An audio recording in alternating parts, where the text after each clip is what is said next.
해법을 찾는 토론 이슈엔 직설 시작하겠습니다. 국내 오미크론 변이에 감염된 사람들이 추가적으로 나오면서 지역사회 전파 우려가 커지고 있습니다. 여기에 국내 최초 감염자가 백신 접종 완료자라는 점이 알려지면서 백신 무용론까지 나오고 있는데요. 오미크론의 등장으로 또 다른 위기를 맞고 있는 코로나19 상황 지금부터 짚어보겠습니다.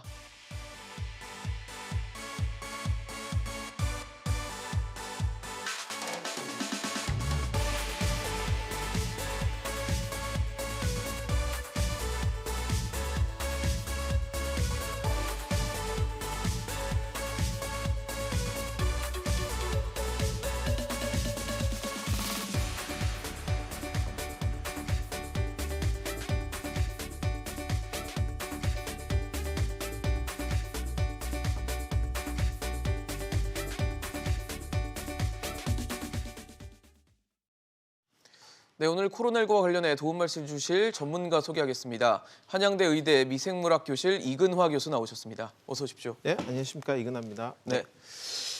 교수님, 사실 요즘에 걱정거리 중에 하나가 오미크론이에요. 오미크론 감염자들이 조금씩 계속 늘어나고 있는 추세인데 저희가 또 걱정되는 것 중 하나는 일부가 이제 확진 판정을 받기 전에 교회 예배에 참석하는 것으로 알려졌고 그 교회 예배에는 한 700명 정도가 또 계셨던 것으로 알려지면서 이게 집단 감염으로 또 확산되는 게 아니냐라는 걱정이 있거든요. 어떻게 봐야 됩니까?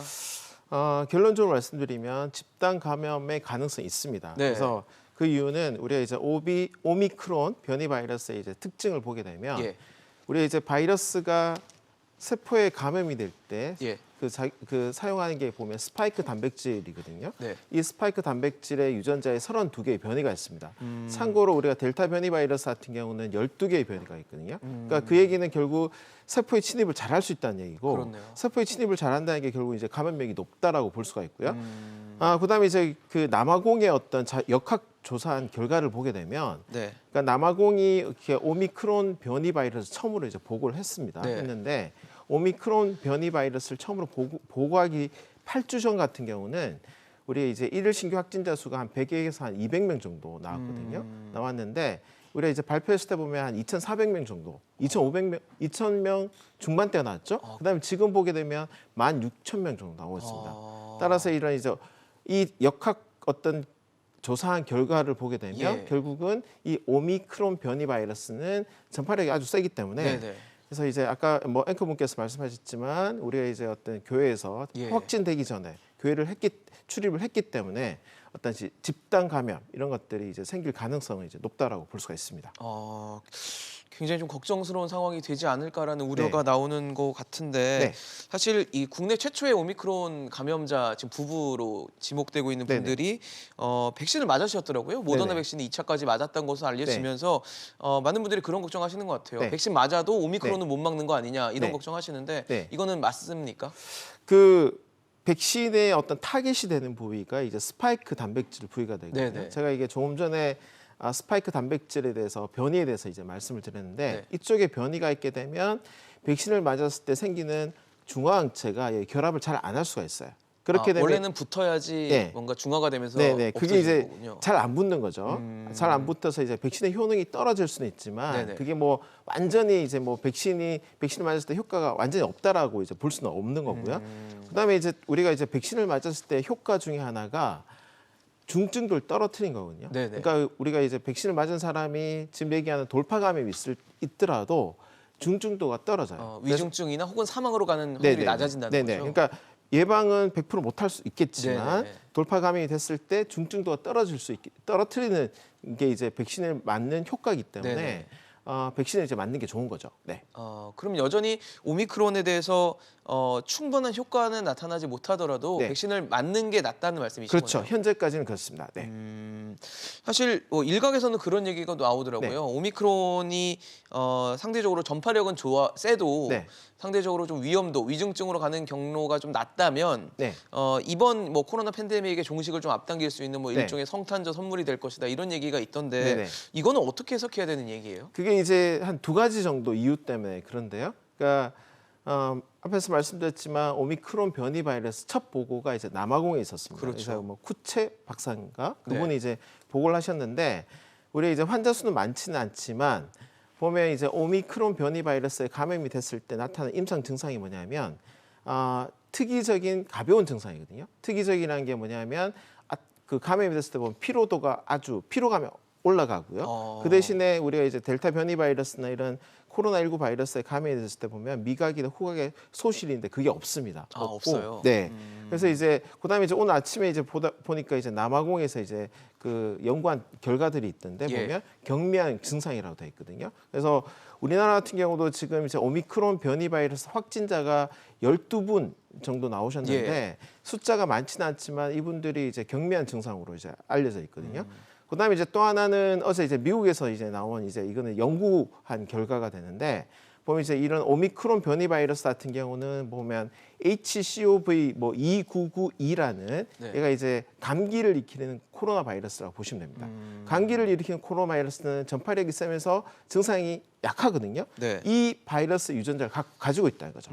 그 전에 변이 바이러스는 이제 이런 유전자가 없으니까 결국은 이런 이제 감기를 일으키는 코로나 바이러스의 유전자가 있기 때문에 결국은 전파력은 높을 수 있지만 증상 자체는 감염이 됐을 때 증상 자체는 경미할 수가 있다는 거죠. 사실 지금 앞서 말씀 주신 코로나19 그 오미크론 변이로 인한 확산세가 계속되고 있고 12명이 추가돼서 지금 총 24명으로 지금 집계가 된 상황인데 말씀 주신 상황에서 왜 성탄절 선물이라면 저희가 되게 긍정적인 의미가 있는데 이걸 어떻게 긍정적인 의미랑 좀 연동지을 수 있을지는 좀 아직 모호한 것 같거든요. 아직까지는 이제 데이터가 많이 없어서 우리가 이제 말씀하신 대로 성탄절 선물이라고 이제 얘기하기 좀 그렇지만 지금까지 이제 오미크론 변이 바이러스에 감염된 사람들의 임상 증상을 봤을 때 보면 증상 자체가 경미한 거죠.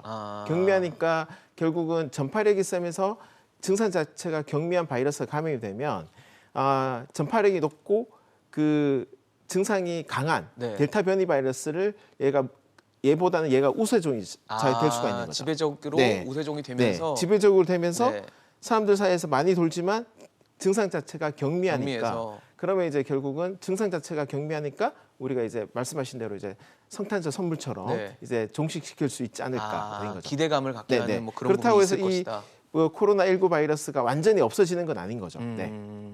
근데 지금 교수님도 계속 얘기를 해주시지만 오미크론 바이러스의 특징 중 하나가 확산력이 좋다라는 거여서 최근에 뭐 오미크론도 그렇고요, 기존의 델타 변이도 그렇고 계속 확산세가 지금 확산이 되고 있고요. 주말에도 뭐 4,000명대, 또 평일에는 한 5,000명대 계속 기록하고 있어서 하루 확진자, 일일 확진자가 이제 10,000명이 되는 것도 뭐 시간 문제 아니냐 이런 걱정도 있는데 어떻게 보세요? 지금 뭐 5차 대유행 혹은 10,000명 이런 얘기도 현실화될 수 있다라 보십니까?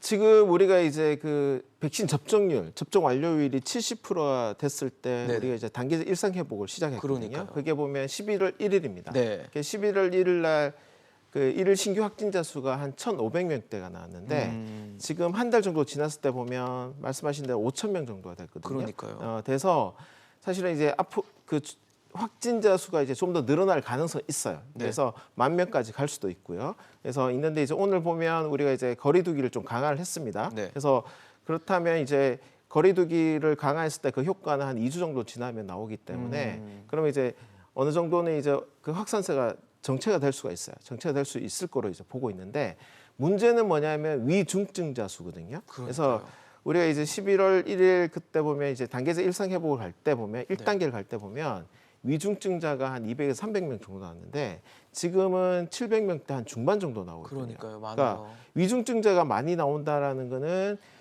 이 위중증자를 우리가 이제 그 감당할 수 있는 의료 시스템이 과부하가 걸릴 수가 있거든요. 그래서 이런 부분이 사실은 더 중요하다고 볼 수가 있습니다. 그래서 우리가 이제 단계적 일상 회복 1단계를 갈 때 보면 주요 방역 지표 자체가 바뀌었어요.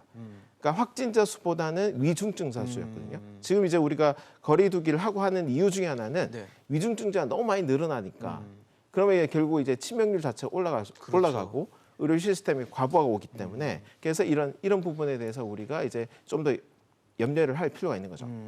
지금 지적해주신 위중증 환자를 하면 저희가 이제 관리하고 좀 나아질 수 있게 뭔가 치료를 해야 될 텐데 병상 부족하다는 얘기 계속 나오고 있고 그래서 기본적인 치료 시스템을 지금 이제 재택 치료로 가져가면서 위험하신 위중증이신 분들은 이제 병상을 확보를 해야 되는 상황이 네. 된 건데 병상 확보라는 게 사실 좀 쉽지가 않고 네. 병상이 확보되면 의료진도 그만큼 확충이 돼야지 뭔가 충분한 치료가 이루어질 것 같은데 지금 잘 안 되고 있다는 생각이 들거든요. 네, 맞습니다. 그러니까 지금 보면 이제 위중증자가 늘어나면서 700명대 우리가 중반이 되면서 보면 병상 가동률, 그러니까 코로나19 중환자 병상 가동률을 보게 되면 그 전국 평균은 한 80.6%가 되고요. 지금 수도권 같은 경우 인천을 포함하게 되면 91%가 되거든요. 91%. 네네. 그러니까 91%가 되니까 결국은 우리가 이제 의료 시스템 과부하가 걸린 상태에서 그러니까요. 그러니까 병상뿐만 아니라 의료 인력 부분에서 이제 부족한 부분이 생기거든요. 그래서 이제 이런 문제가 발생을 했다라고 보고 있고 네.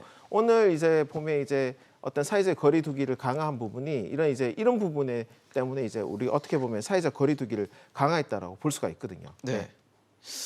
근데 사실 그 병상이 확보되지 않으면 네.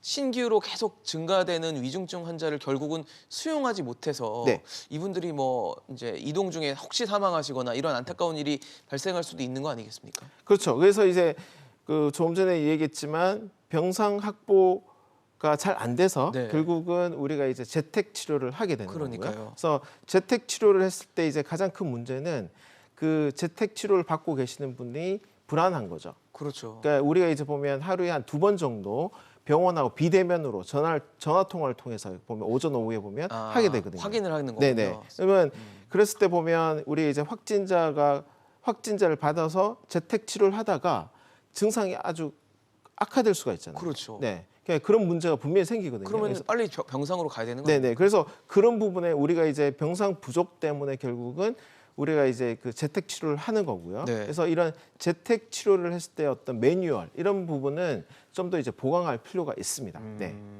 그러다 보니까 정부도 이제 그 기본 백신 접종에 대해서 좀 더 많이 백신을 더 맞아야 된다. 네. 충분히 올라와 있지만 더 네. 충분히 맞을 필요가 있다라면서 기본이 원래 2차 접종까지 하고 네. 뭐 추가 접종에 대해서 이제 부스터샷이라 부르면서 추가 접종을 얘기를 했었는데 네. 이제는 3차 접종이 기본이고 네네. 청소년들의 백신 접종도 좀 독려해야 된다라고 네. 하는데 늘 계속됐던 이슈긴 하지만 백신에 대한 선택권 네. 과연 이게 맞아야 되는 것인지 강제로 맞추는 게 맞는 것인지 본인의 선택인지 네. 어떻게 봐야 됩니까? 사실 말씀대로 우리가 18세 이상에 대해서는 우리가 이제 2차 접종까지 이제 예. 거의 이제 지금 한 몇 프로 되죠? 한 80% 80% 정도 넘게 돼 있죠, 되는 걸로 돼 있고요. 예. 지금 이제 12세에서 17세 사이의 청소년들에 대한 백신의 접종이거든요. 네네. 그래서 이 부분은 지금 보면 그 확진자 수가 늘어나니까 결국은 확진자 수가 늘어났을 때 보면 그 돌파 감염인대가 많은 게 이게 60대 이상이고요. 그 다음에 보면 청소년들이거든요. 백신을 미접종했기 때문에 네네. 그래서 이제 이런 청소년들 12세에서 17세 사이에 대해서 우리가 백신 접종을 해야 된다. 네. 이런 해서 이제 접종을 이제 권고를 하고 있는데 네. 그러니까 문제는 앵커분께서 말씀하셨지만 부작용입니다. 그래서 그러니까요. 우리가 지금 청소년들은 보면 이제 화이자나 모더나 같은 특히 이제 화이자 백신을 맞을 것 같은데 mRNA 백신이거든요. 네. 그러니까 mRNA 백신을 맞았을 때 보면 이제 그 젊은 사람들에게 생길 수 있는 부작용이 심근염하고 심낭염이거든요. 심장축 네. 질환이군요. 그래서 보면 이제 우리가 고3 같은 경우는 학생들은 이미 이제 접종을 했고요. 네. 그래서 보면 이제 한 16명 정도가 보면 심근염이 심낭염이 생긴 걸로 돼 있고요. 근데 이제 아마 이제 회복이 대부분 치유가 된 걸로 돼 있습니다. 네네. 되는데 이 수치는 사실은 백신 접종률이 높은 국가랑 그러니까 청소년들에 대해서 백신 접종했던 국가들하고의 어떤 발생 빈도를 봤을 때는 네. 거의 차이가 없어요. 그래요. 예, 그래서 이제 그 부분에 이제 어느 정도 이제 우리가 이제 좀 안정성에 대해서는 안심을 할 수가 있는데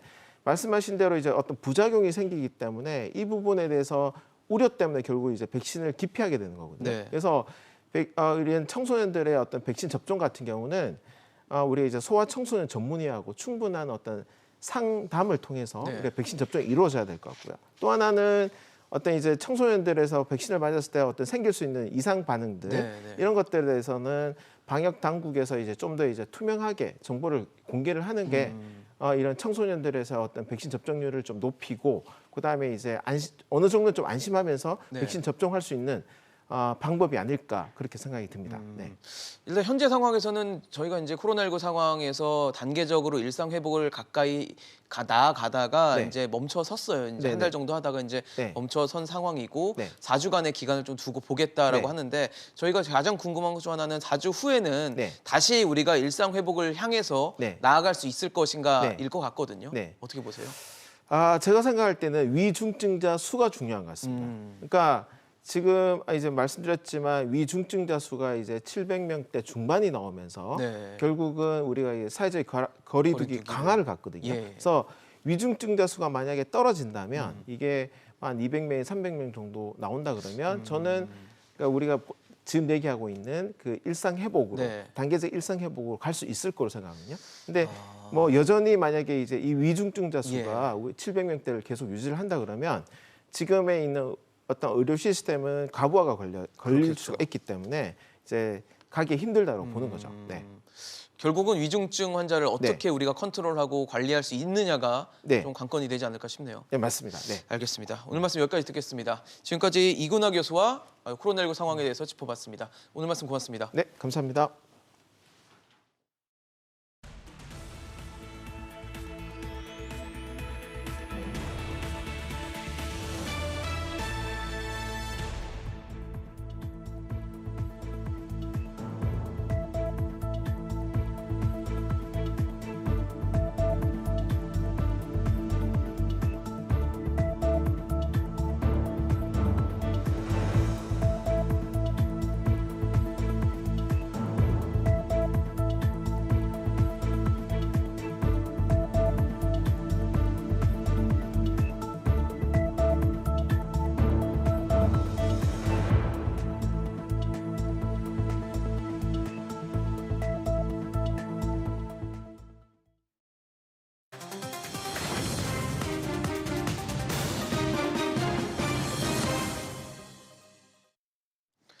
네, 민주당 이재명 대선 후보가 조국 사태를 사과하는 등 중도 외연 확장에 나섰습니다.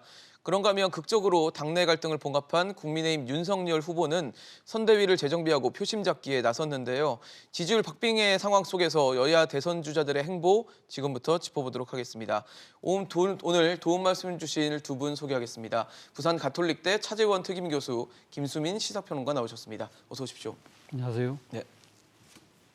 우선 이재명 후보 얘기 좀 해볼게요. 최근에 이제 여러 가지 행보를 보이는 상황 속에서 박근혜 전 대통령에 대해서 존경한다라는 표현을 써서 주목을 좀 받고 있습니다.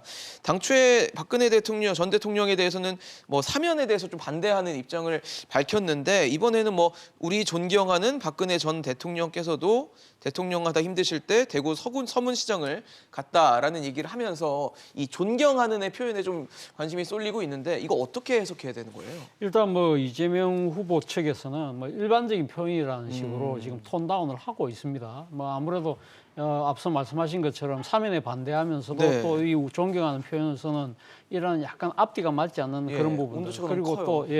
또 아마 또 이래 집토끼라고 불리는 여성 지지층들의 또 정서를 아마 반영을 했기 때문에 또 약간은 톤다운을 하는 것 같은데요. 아마 전반적인 아마 이 지금 이 은행의 지향점은 좀 더 이 우클릭 좀 누구를 타켓으로 하냐면 중도층을 타켓으로 하는 그러한 아마 그 행보의 연장선상이 아닐까라는 생각이 듭니다. 그동안 이재명 후보는 합니다라는 식의 그 강한 캐치프레이즈를 통해서 자신이 설정한 목표를 강한 추진력으로 밀고 나가는 그러한 모습을 보였는데 그런 부분들이 상당히 이 중도층들, 무당층들한테는 상당히 또 어떻게 보면 약간 거부감이 있는 그러한 그 모습으로 비쳤던 것 같아요. 그렇기 때문에 약간 실용적인 관점으로 약간 노선을 바꾸면서 예를 들면 지금 은행뿐만 아니라 자신이 내세웠던 여러 가지 정책들, 재난지원금을 걷어들인다든지 국토보유세를 또 철회하겠다든지 또 더 나아가서는 기본 정책도 안 할 수도 있다는 식의 말을 약간 바꾸는 듯한 그런 모습들을 보이는 것은 결국은 이번 대선에서 키를 쥐고 있는 스윙보터라고 할 수 있는 중도층을 겨냥한 행보다. 저는 뭐 이번 발언도 결국 그 중도층을 겨냥한 그 발언이 아닐까라는 생각이 듭니다.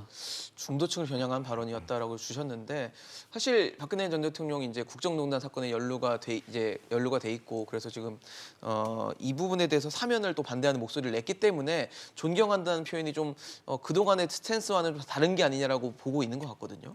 그렇죠. 저는 정치인들이 흔히 쓰는 표현, 굉장히 운을 흔히 맞추다가 하다가 나오는 존경하는이라는 표현이 분명히 있습니다. 네네. 그리고 이 존경하는이라는 단어가 나온 맥락을 봤을 때는 전주에 가서 유세를 하는데 한 청년이 이재명 연호를 하는 그 분위기에 대해서 이런 종교적인 분위기가 괜찮다고 생각하느냐 그렇죠. 이렇게 질문을 하니까 어떤 사례를 끌어오면서 박근혜 전 대통령도 자기가 힘들고 할 때면은 자기 지지자들이 많은 대구 서문시장에 갔다라고 하는 그렇죠. 그 얘기를 연호가 하는 좀 과정에서 나온 얘기거든요. 힘을 받는다고 막 표현을 했었죠. 네, 그래서 그것은 하나의 어떤 유례, 비슷한 사례를 끌어온 것이지 뭐 존경하는이란 말에 그렇게 큰 의미가 있을까라는 생각이 듭니다. 우리 존경하는이라고 했는데 그러니까요. 과거에 나경원 전 의원이 네.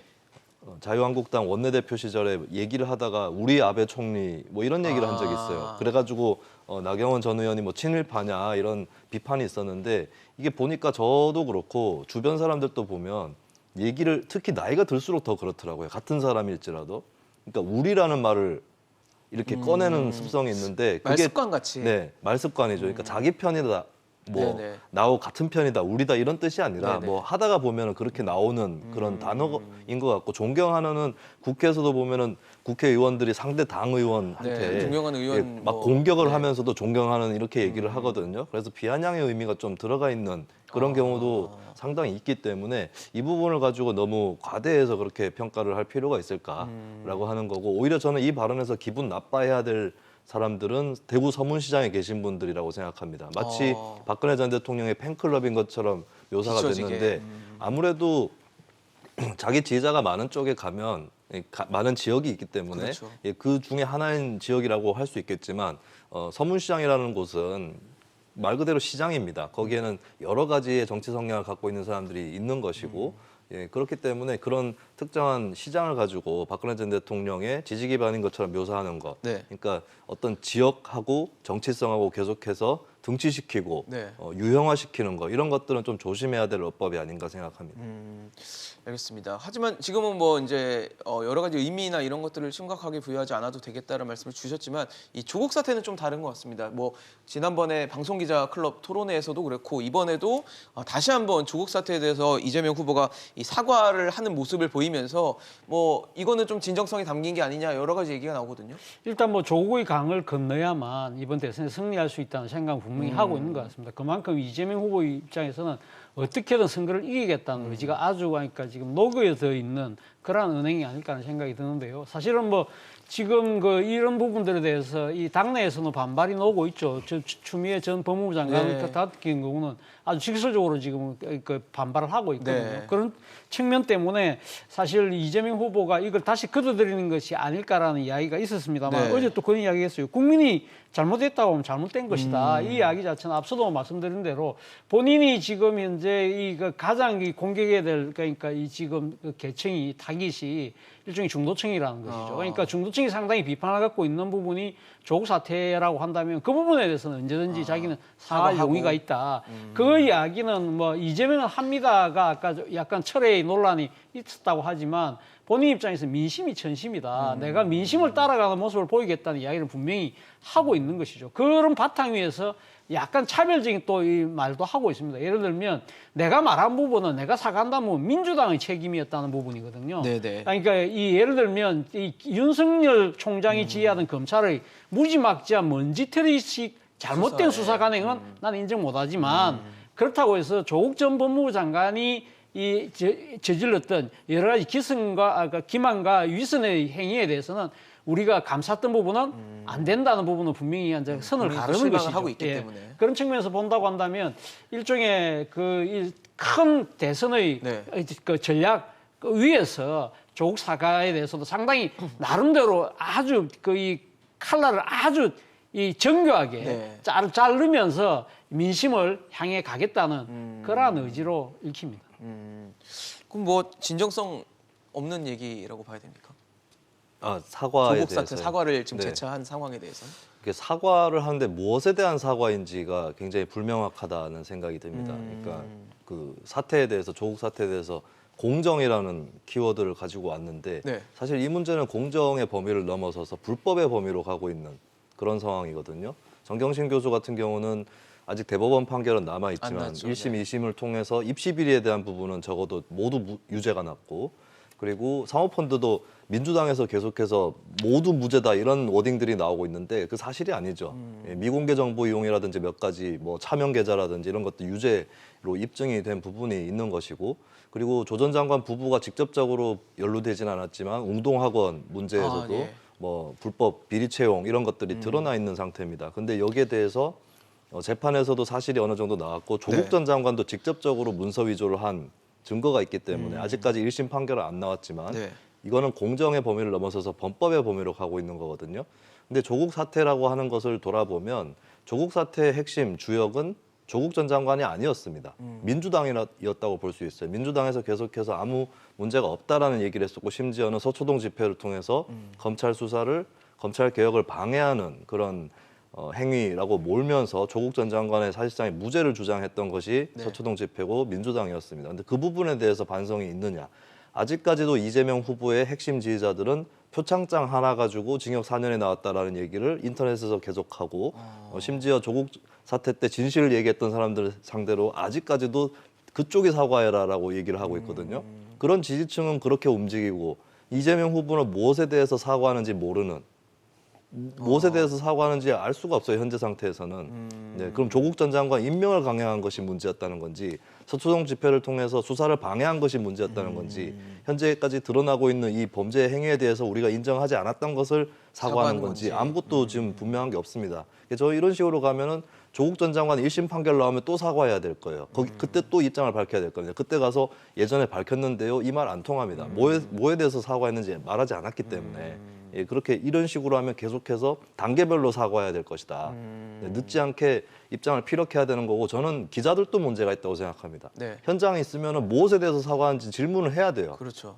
정경심 교수 유죄 판결이 나오는 부분에 대해서 콕 찍어서 구체적으로 질문을 해야 되는데 그냥 넘어가고 있다. 이것은 마치 조국 사태는 친문이 다 한 것이고 이재명은 비문이기 때문에 별 잘못이 없다라고 하는 프레임에 언론, 기자들 스스로가 갇혀 있는 것이다. 넘어가고 있다라고 하는 거. 이 부분을 좀 짚지 않을 수가 없겠습니다. 그렇군요. 참 조국 사태에 대한 사과를 하긴 했는데 명확하지 않은 사과가 또 다른 논란을 불러일으키지 않을까라는 생각이 듭니다. 저 이제 국민의힘 얘기도 좀 해볼게요. 참 복잡다단했어요. 선대위 구성을 갖고 말이 많았는데 결과적으로는 이제 김종인 비대위원장을 이제 영입을 하고 그리고 이준석 대표는 김병준 위원장과 또 같이 또 함께하는 그런 그림 구도가 만들어지는 것 같은데 많은 분들이 이 케미 화학적 결합에 대해서는 의구심을 좀 던지는 것 같거든요. 일단 뭐 좀 지켜볼 대목이 아닐까 하는 생각이 듭니다. 일단 뭐 지금 뭐 이 윤석열 후보는 어제도 이런 이야기를 했습니다. 김종인, 김병준, 이준석의 단합된 힘으로 반드시 승리하겠다고 했지만 사실은 뭐 이 김종인 지금 그 총괄선대위원장은 김병준 상임선대위원장에 대해서 어제 또 까칠한 발언을 했어요. 아니, 지금 코로나로 인해서 국가가 상당히 국가 경제가 항폐화된 상황에서 국가의 역할이 어느 때보다 중요시 하고 있기 때문에 김병준 씨의 이 자유주의적 관점에서의 그 비판은 문제가 있다. 여기서 뭐 국가 개입의 뭐 역할 이 부분을 논할 부분은 아니다는 식으로 상당히 폄훼하면서 경제를 약간 모른다는 식으로 이렇게 이야기를 했습니다만 경제에 대해 큰 상식이 없는 사람들 그런 식으로 이야기를 했습니다. 그래서 이 두 사람 간에 뭔가 좀 이렇게 부딪힘이 있는 것이 아닐까라는 생각이 뭐 우려가 나오긴 합니다만 제가 아는 김병준 위원장의 성정상 이렇게 공개적으로 이렇게 또 이렇게 반박을 할 그런 분은 아닐 것 같아요. 그렇기 때문에 아마 전반적으로는 지금 윤석열 후보가 지금 의도한 대로 이 지금 선대위를 김종인 총괄 선대위원장의 중심으로 가고 아마 김병준 그러니까 지금 상임 선대위원장은 약간은 이 역할이 이 지금 상당히 축소되면서 이 지금 사실 이 직함에 걸맞는 역할보다는 아마 윤석열 후보하고 1대1의 뭐 소통을 통해서 자기만의 역할을 찾아가는 식으로 아마 정리가 되지 않을까라는 생각이 드는데요. 모르겠습니다. 제 예상이 맞을지는 안 맞을지 모르겠지만 그러나 국민의힘 구성원들 입장에서는 보면 지금 이러한 상황에서 또 추가적인 또 이런 불협화음을 만들어내는 것 자체가 상당히 모두가 다 지금 패배할 수밖에 없는 공멸의 상황으로 갈 수 있다는 부분을 아마 인식을 하고 있기 때문에 이 지금 그 김종인 이 위원장의 아주 아주 장악력 강한 이러한 이 캐릭터 정도는 아마 이 한시적으로 앞으로 우리 90일 동안만 우리가 눈 감고 그냥 참고 가자. 가자는 정서가 조금은 깔려 있는 것 같아요. 그러면 사실 윤석열 선대위 뭐 메머드급 선대위다 여러 가지 얘기들이 있었는데 김종인 총괄 선대위원장이 이제 이걸 다 뜯어 고치는 건지 아니면 기존에 말씀하신 대로 김병준 위원장, 뭐 김한길 위원장 이런 분들은 이제 입지가 좀 줄어드는, 뭐 축소되는 그런 구도로 가는 건지도 좀 궁금하거든요. 일단은 김종인 전 위원장이 올라타기로 했기 때문에 김병준, 김한길 위원장은 어느 정도 스스로 절제를 할 수도 있을 거라고 보여집니다. 스스로요? 네, 그러니까 본인들이 어차피 맡기로 한 역할이 어느 정도 한정적이었고 네네. 또 본인들이 선대위에 올라탈 때 그때 전제를 했던 것이 김종인 위원장이 총괄위원장을 맡는 거였거든요. 김종인 위원장이 맡으면 나는 맡지 않겠다. 이렇게 김병준, 김한길 이분들이 얘기를 한 것이 아니기 때문에 어느 정도는 상호 간의 양해 하에서 그렇게 조율을 하지 않을까 싶고 김종인 전 위원장도 본인이 무슨 정권을 요구를 한다더니 그런 것들은 사실이 아니다. 내가 그렇게 중요하게 뭐 이 문제를 가지고 대선 이후까지 바라보면서 하는 그런 입장이 아니다라는 것을 얘기를 했습니다. 본인도 어느 정도 한정적인 범위에서 어떤 역할을 수행하겠다라고 밝혔죠. 그래서 저는 글쎄요, 김종인, 김병준, 김한길 이 세 사람 관계는 무난할 수도 있다. 근데 저는 문제는 따로 있다라고 생각합니다. 어디 있나요? 선대위에 사람들이 잘한다고 해서 선거를 잘 치를 수 있느냐. 결국에 후보가 중요한 거거든요. 김종인 전 위원장 같은 경우는 약자와의 동행이라든지 좀 더 진보, 중도 쪽으로 가는 그런 행보를 설계할 수 있는 사람으로 그렇게 인식되고 있지만 그 설계를 그러면 윤석열 후보가 해낼 수 있느냐 이게 문제인데 또, 네. 얼마 전에도 보면 윤석열 후보가 한 참사 현장에 가가지고 한 노동자가 참사를 당한 그 현장에 가서 한 사람의 실수라는 발언을 했습니다. 그러니까 지금까지 윤석열 후보의 행보를 보면은 뭐 주 120시간 네. 논란부터 시작해서 발언들. 또 얼마 전에 최저임금 주 52시간에 대한 뭐 완화 네. 그것도 폐지라고 표현했다가 폐지는 아니다라고 해명을 하긴 했는데 일관되게 메시지들이 진보 진영에서 얘기하는 것 반대로만 하겠다라고 하는 것이 너무 분명하게 드러나 보이거든요. 그러면 진보 진영에서 얘기하는 게 뭐 모두 옳다는 보장은 없죠, 물론. 그래서 뭐 노동 시간이라든지 최저임금 이견을 얘기를 할 수 있겠지만 그러면 사람이 살다 보면 네. 뭐 하나 의견은 겹치기 마련입니다. 그렇죠. 근데 이 최저임금이라든지 노동 시간뿐만 아니라 중대재해에 대한 입장에서까지도 한 사람의 실수라는 표현을 한다. 그러니까 결국에 노동자의 과실로 여러 가지 치부하는. 구조적인 문제를 다 하나의 한 사람의 과실로 가져가는 예. 이 태도를 봤을 때는 도대체 그러면 어디서 진보층이나 중도층의 표심을 얻을 수 있는 카드가 나올 거냐 굉장히 궁금하지 않을 수 없고 네. 보통 이제 추상적으로 어떤 선언을 할 때는 윤석열 후보가 중도 확장적인 선언을 하긴 합니다. 뭐 성장과 분배는 한 몸이다. 네. 복지는 국가의 책임이다. 이런 얘기들을 하는데 구체적으로 나오는 거는 지금까지 거의 없다시피 하거든요. 이런 후보 본인의 감각이 문제가 있다면 김종인 전 위원장이 아무리 잘 설계를 해도 소화하기 어려울 거다. 후보 본인이 어떻게 하느냐에 달렸다. 이 부분이 가장 중요하다고 봅니다. 결국 레이스를 뛰는 사람은 이제 윤석열 후보이기 때문에 윤석열 후보가 과연 어떤 발언과 행보 또 생각들을 보여줄지가 주요 관전 포인트가 될 거다라는 말씀을 주신 것 같습니다. 사실 지금 이 국민의힘 경선이 끝나고 나서 네. 홍준표 의원이 윤석열 후보를 굉장히 부정적으로 바라보고 부정적으로 언급하는 것들이 되게 많았어요. 뭐 질의도 있었기 때문에 그에 대한 대답으로 나온 거긴 한데 최근에 만났습니다. 만나다 보니까 같이 좀 이제 또 합류를 하는 것인지에 대해서도 많은 분들이 관심을 갖고 있는데 그동안에 보였던 말이나 이런 걸 봤을 때는 또 그러긴 좀 무리 아니겠냐. 백의종군 할 것이다. 여러 가지 얘기가 많거든요. 일단 홍준표 의원이 선대위에 합류할 가능성은 저는 뭐 적지 않을까 하는 생각이 듭니다. 그러니까 낮을 것으로 본인이 보세요? 그러니까 윤석열 후보하고 지난 목요일 날 밤이었나요? 네네. 그러니까 만찬을 통해서 상당히 나름대로 조금 이 묵었던 감정들은 털어낸 측면이 분명히 있어요. 그렇기 때문에 그러면서 또 그때 본인이 지금 제시했던 하나의 방안 중에 하나가 당내의 그 가장 큰 갈등이 이준석 대표의 자명이었잖아요. 네. 그렇기 때문에 이준석 대표를 무조건 가서 만나라. 그래서 그 말을 듣고 지금 마치 행동한 것처럼 그 다음 날 울산으로 내려가서 네. 만나는 만났죠. 모습이 됐기 때문에 예. 이런 부분들에 대해서는 아마 홍준표 지금 의원의 입장에서는 내 말을 그대로 좀 실천하고 있네. 뭐 그런 부분들은 상당히 이제 마음에 들어 하겠죠. 그런데 이 본인과 또 이 김종인 그 총괄선대위원장과의 악연이 있잖아요. 그렇죠. 예, 그런 그 감정적인 측면을 아직 드러낼 수는 있는 상황은 아니거든요. 그렇기 때문에 본인도 뭐 그다음 그러니까 윤석열 후보하고 만찬 다음 날 이 언론 인터뷰에서 뭐라고 이야기를 했냐면 김종인 위원장이 들어오게 되면 내 마음이 편해질 수 있다. 그 이야기는 본인이 그러면 안 들어가기 때문에 자기는 백의종군하면서 자기는 책임이 많이 줄어들기 때문에 마음이 편하다는 그런 이야기를 했기 때문에 본인 입장에서는 아마 이 지금 본인 스스로가 이 지금 이 선대위에 뭐 참여할 가능성은 저는 상당히 적어 보이지 않을까 하는 생각이 드는데 문제는 지금 윤석열 후보 입장에서는 어차피 지금 김종인 매직이라는 하나의 수단에만 이 지금 하니까 모든 걸 갖다가 올인하기보다는 사실은 이렇게 낙선 후보들까지 다 끌어안는 일종의 드림팀 형태를 만들어내는 모습이 훨씬 더 큰 이 지금 정치적 효과를 갖고 올 수 있거든요. 그렇기 때문에 아마 지금 뭐 윤석열 후보 입장에서는 홍준표 후보가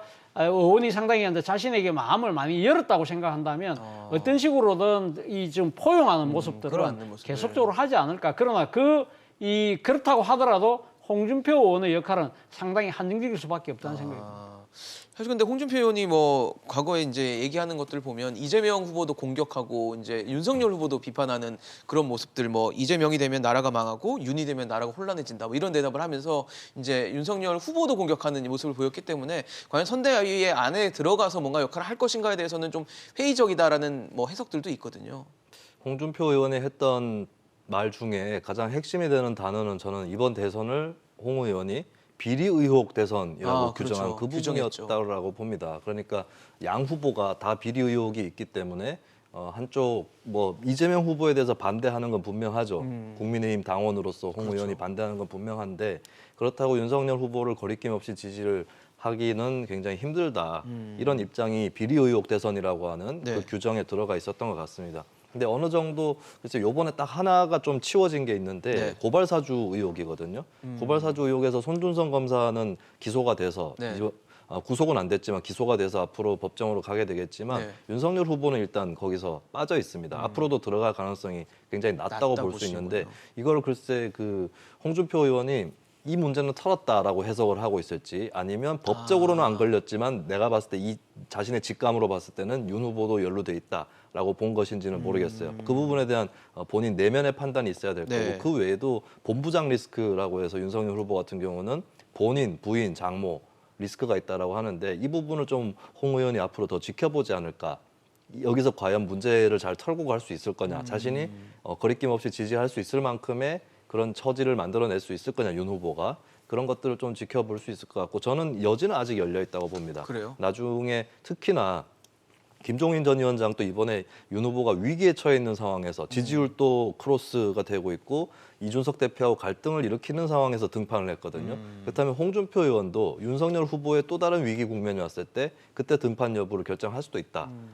특히 이제 마지막에 어떤 그 본격 선거운동 기간을 남기고 또 마지막에 등판할 수도 있는 거거든요. 네네. 그때 이제 유세를 다닌다든지 이런 것들도 고려는 할 수 있을 거라고 보여집니다. 여전히 가능성은 좀 열려 있다라는 얘기신데 지금 최근에 국민의힘 이제 선대위 구성을 하면서 함익병 씨 이제 피부과 전문의죠. 논란이 좀 됐어요. 원래는 공동 선대위원장이었나요? 이제 임명을 내정을 했다가 임명을 7시간 만에 철회를 했는데 아마 과거에 했던 뭐 여성 비하 발언, 독재 찬양 발언 이런 것들이 문제가 또 다시 떠오르면서 문제가 됐는데 글쎄요. 이건 사실 상당히 과거에 했던 얘기여서 알고 있었을 텐데 인사 검증이 좀 잘 안 되는 거 아니냐는 얘기가 있거든요. 그러니까요. 그러니까 지금 뭐 이거 국민의힘도 그렇고 민주당도 그렇고 사실 영입 인사들의 여러 과거 구설들이 행적들 때문에 상당히 지금 뭐 논란이 많습니다만 이런 측면을 본다고 한다면 정당들 입장에서는 상당히 지지율 끌어올려야 되고 뭐 이게 시간이 지금 촉박한 상황이니까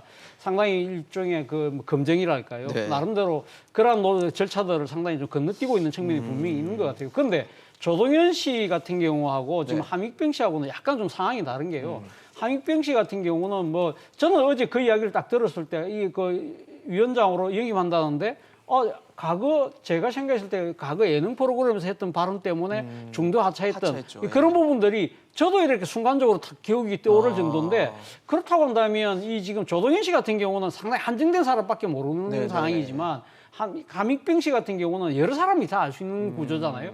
그런데도 왜 이것이 그대로 갈까? 이런 부분들은 제가 생각했을 때는 선대위, 그러니까 국민의힘 선대위 안에의 뭐랄까 이 지금 이 인사검증뿐만 아니라 더 나아가서는 소통의 문제도 상당히 문제가 있는 것이 아닐까라는 생각이 들어요. 왜 제가 이런 말씀드리냐면 바로 앞에 그 이 선대를 구성했을 때 이 지금 그 직능총괄 선대 본부장이 과거 김성태 전 의원이었잖아요. 맞아요. 김성태 전 의원이 자신의 딸의 취업 문제 때문에 지금 2심에서 유죄를 받았어요. 네. 그래서 지금 3심에 가 있습니다만 이러한 상황에서 이 김성태 의원을 안치고 난 뒤에 여러 가지 논란이 되니까 다시 걷어들이면서 이 오래된 일이라서 몰랐다는 식으로 그 윤석열 후보가 이야기를 했거든요. 그런데 문제는 김성태 전 의원이 이 지금 재판받고 있다는 것은 국민의 구성원들은 웬만한 사람 다 알아요. 거의 제가 봤을 때는 99%는 알아요. 그렇다고 한다면 그분들이 그러면 왜 윤석열 후보의 의사결정에 대해서 이것은 아닙니다. 잘못됐습니다. 이야기를 못하고 있다는 하나의 반증인데 이 모습이 함익병 위원장 선정에도 또다시 나타났다는 거죠. 그러니까 이 예를 들면 선대위 안에서의 의사소통이 이렇게 불통이 될 경우에는 만약에 집권의원은 어떻게 그렇죠. 이 지금 대통령의 무소불위의 권력을 어떻게 통제할 수 있을 것이냐. 통제한다는 표현은 좀 뭐합니다만 견제하고 바로잡아 나갈 수 있을 것이냐. 무조건적인 일방통행일 그렇죠. 거다. 이거죠. 그런 부분들의 우려를 또 나갈 수밖에 없는 사안이었다는 겁니다. 그러게요. 참 이런 부분에 대해서 섬세하게 좀 했으면 좋지 않았을까라는 생각이 드는데 앞서 평론가님 말씀 주셨을 때 지지율이 이제 골든 크로스 되고 있다라는 지점들을 말씀을 주셨는데 사실 좀 상당히 좀 벌어졌던 지지율이 최근에는 뭐 초접전 혹은 이제 크로스가 되는 상황들이 연출이 되다 보니까 앞으로의 또 이제 상황에 대해서도 많이 궁금해하시는데 어떻게 좀 전망을 하고 계세요? 이게 윤석열 후보 지지율 같은 경우는 좀 특기할 만한 것이 정권 교체 여론이 있습니다. 여론조사에서 정권 교체를 지지하십니까? 연장을 지지하십니까? 네, 이거를 질문을 하면 정권 교체 여론이 50% 넘게 나타나거든요, 보통. 그것과 계속해서 괴리를 보여주고 있다라고 하는 거거든요. 결국에 이제 김종인 선대위원장 인선이라든지 이런 것들이 정권 교체 여론이랑 윤석열 후보 지지 이것의 괴리를 좁히겠다라고 하는 그 작전일 텐데 그것이 이제 결국에 중도 확장 이라고 볼 수 있겠죠. 그것이 그래서 얼마나 주요할 거냐 이 문제가 있을 것이고 이재명 후보 입장에서는 이재명이 되어도 정권 교체다라고 하는 그런 프레임이 확산되어야 결국에 이재명 후보도 현재 어느 정도 아직까지도 좀 박스권에 갇혀 있는 측면이 있는데 그것을 뛰어넘을 수 있을 거다라고 하는 그 부분이 있을 것 같습니다. 윤석열 후보 같은 경우는 심지어 이런 위험도 있어요. 그러니까 정권 교체 여론하고 윤석열 후보 지지율 간의 괴리가 있는데 이게 계속되다 보면 정권 교체 여론 자체가 줄어들어 버립니다. 왜냐하면 정권 교체냐 아니냐 했을 때는 교체를 지지했던 분들도 윤석열 찍을 거냐 말 거냐에서는 망설이게 되면은 정권 교체에 대한 심리까지도 줄어들게 돼 있다라고 하는 것이고 현재 상황을 봤을 때는 정권 교체 프리미엄이 별로 그렇게 크게 작동하지 않는다라고 하는 것 이렇게 됐고 제가 봤을 때는 양 후보가 잘못을 해도 보면은 동시기에 비슷한 잘못이 나오고 혹은 뭘 잘하더라도 동시기에 같은 실수나 주요한 문제가 생기는 아니 잘하더라도요. 잘하더라도 중도 확장이나 이런 것도 묘하게 또 겹쳐서 나와요. 한쪽에서 이재명 후보가 박정희 얘기하면 윤석열 후보가 김대중 얘기하고 이런 것도 시기가 묘하게 겹치는데 이런 것들이 저는 대선 끝까지 양쪽의 후보의 지지율은 큰 차이 없이 가지 않을까. 이런 식의 박빙 승부가. 혹은 한쪽이 그 차이를 벌려서 앞서 나갈지라도 시간이 지나면 다시 좁혀져 있고 이렇게 가지 않을까 싶습니다. 왜냐하면 현재까지의 지난 정치의 흐름이 또 반영이 돼 있는 건데 거대 양당이 앞서거니 뒤서거니 하면서 정권을 또 교체하기도 하고 유지하기도 하고 이런 것들이 이제 87년 이후에 계속해서 반복이 됐는데 저는 최근 시기만큼 거대 정당이 굉장히 비슷한 모습을 한꺼번에 동시에 보여주는 시기도 없었다. 보통 두 당이 닮았다 할지라도 몇 년 전에 했던 것을 다른 당이 닮아가는 이런 수준이고 한쪽이 여당 되면은 다른 쪽이 여당했을 때하고 비슷하고 이런 수준인데 최근에는 거의 뭐 같은 수준이라고 저는 보여지거든요. 그런 거 봤을 때는 한쪽이 앞서 나가고 이런 것들은 대단히 어렵지 않을까 그렇게 보여집니다. 교수님 전망도 짧게 좀 들어보겠습니다. 아무래도 지금 뭐 사실 그러니까 이 컨벤션 효과로 인해서 그러니까 윤석열 후보가 상당히 앞서가다가 그동안에 선대위 구성과 같은 때문에 네. 상당히 많이 또 지지표를 잃어버렸어요. 그래서 양쪽이 상당히 지금 지지율이 초박빙인데 그러니까요. 문제는 앞으로 이제부터 진짜 싸움인 것이죠. 오늘 뭐 지금 국민의힘 선대위가 이제 출범해서 합니다만 네. 여기서 지금 앞서 우리가 이야기했던 대로 김종인 이 위원장이 이끄는 네. 이 선대위가 얼마만큼 이 시너지 효과를 내면서 갈 수 있느냐 부분이고 이재명 후보 입장에서는 상당히 중도 실용 행보를 하고 있지만 거기에 대한 진정성을 과연 국민들이 얼마만큼 공감할 것이냐 그 부분이 아마 관건이 아닐까 하는 생각이 듭니다. 알겠습니다. 뭐 대선이 점점 가까워지면서 양측의 발언 또 언행 어떤 문제들이 지나치게 리스크화되지 않는 것들 그리고 관리하는 것들이 중요하지 않을까라는 생각이 들었습니다. 점점 격화되고 박빙의 승부를 보이고 있는 대선 소식 또다시 전해드리도록 하겠습니다. 오늘 차재원 교수, 김수민 평론가와 함께했습니다. 이슈앤직설 오늘 준비한 소식은 여기까지입니다. 지금까지 시청해주신 여러분 고맙습니다.